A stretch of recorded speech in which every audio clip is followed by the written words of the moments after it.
Howdy y'all, and welcome back to another Nitecore store work light overview. Today we're going to be looking at the NWL20, the newest work light release from Nitecore. This light is boasting 3 output modes as well as a USB-C recharging port. However, the battery is removable and the base is magnetic and acts as a clip. All of this being super practical for all your needs. So please make sure and like and subscribe so that way you can stay up to date on everything EDC, Flashlight, and Nitecore. And let's go ahead and check out this awesome light.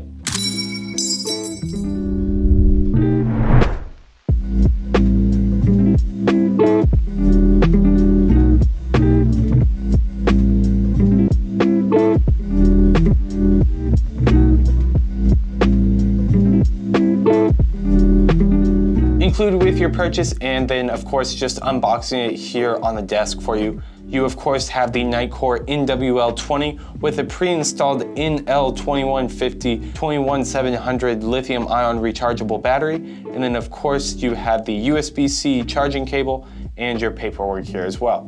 And moving on to the overview of this light, look at that. Let's take a look at this floodlight. This floodlight is powered by a dual output COB, with this middle line of dots, the bigger ones outputting red light, and then these bordering ones, the little freckles you see off to the left and right, outputting white light. Also, I almost forgot to mention this, but this border around the floodlight is glow in the dark. So that way, if you're ever reaching for this in a dark glove box or just at night, it's pretty easy to see where this light is and which way the light will be facing once you turn it on. However, a floodlight is not all this light has to offer. Down here, you can see a spotlight. This light combines a high-powered LED along with an orange peel reflector in order to give you a super bright and even spotlight. The construction of this light is made out of hard plastic, making the whole thing durable and lightweight. And then operation of this light is all done by this single rubberized textured button. This light also comes included with the USB-C charging port, alongside these 4 battery indicator lights. And then on this light, the battery is removable, which you can do by unscrewing this top right here and taking out the battery. And then the tail of this light is of course magnetic. It's able to rotate 180 degrees to where the light is flat, and it has this outside opening clip. As for my personal thoughts on this light here, the first thing that struck me is just how bright the floodlight is. I didn't know initially what a cob light is, but basically it's a bunch of LEDs suspended in phosphor, and man, this thing puts out some power. And as for the build quality of this light, it feels super solid despite the fact that it's plastic. Now, by no means I would say that this is bulletproof, but honestly, I don't need my work light to be bulletproof. I just need it to be able to get the job done, and I feel like it fits the purpose. And it still has that impact resistance that I need, and so I don't see the reason for it being metal. And again, a running theme with this light is practicality. And so if you need a metal work light, I'm sure that you can go and find one, but for your average person, this is going to be more than enough durability in a work light. Something as well that I see in this light and not a lot of other utility lights is the fact that it's USB-C rechargeable and the battery is replaceable. It's the best of both worlds. If you only want one battery and you just want to recharge it, it's super easy to just carry around a USB-C. If you want to make sure that you have backup power, it's super easy to carry around another 21700. There's no reason not to have both of these on a light. Something that's not my favorite about this light though is going to be how simple the UI is. I'll talk about this here in a second with the operation guide, but it is kind of user unfriendly how you cycle through lights. You cycle through just tapping it, but if the moment that you get to a brightness and you choose it for more than 3 seconds, it'll stay there, but then this mode switch turns into the power switch. And so I have it on its high output right now, and if I want to get to the low output, it turns itself off, and then I have to turn it back on and cycle all the way back down to low. And so I can understand this as it wants to keep the light lightweight. And obviously, I don't think that anyone needs to do some quick light changing on the job. It's not supposed to be tactical by any means. However, I think that it would benefit from having another button to where I'm not constantly having to cycle through brightnesses to find the one that I want or to adjust the brightness. However, to end on a high note, I'm gonna have an attention to detail moment where the clip on the light is actually coming out in reverse. I have some close-up footage of it going right now, so that way you can see a little bit more of what I'm talking about. But the fact that the clip opens outward means that it can accommodate more into the clip. Rather, if it were to open inwards, then it would be blocking itself off almost. So by opening outward, it'll mean that this clip can hang on to more, it's able to get more into the clip, and just be more effective overall. And now here's how you operate this light.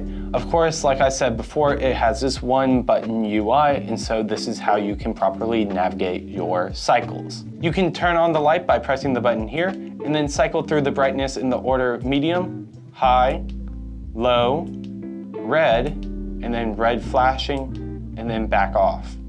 To change modes from the floodlight to the spotlight, simply hold the side button, and then you will activate the adjacent mode. To cycle brightness for the spotlight, it's the same idea. Simply press the side button, it goes from high to low, and then off, and then back up to high. And if you ever want to turn off the light before cycling through the entire cycle, all you have to do is get up to that brightness. So let's say I want to go on the low flood output, you simply have to wait for 3 seconds in that mode. And so I'd say about enough time has passed now, and then just hit the button and it turns off. This light has mode memory, however, it doesn't have brightness memory. And so it will remember if you are in floodlight or spotlight mode, however, it will not remember what brightness level you were on. And so if I were to turn this up to the high on the floodlight, wait a while, and then be able to turn this light off, and then turn it back on, it's only in its medium output, and I'd have to cycle it back up to high. And the same goes for the spotlight, where it's on its high, go back down to low, turn it off, it's back up to high, I'd have to cycle back down to low.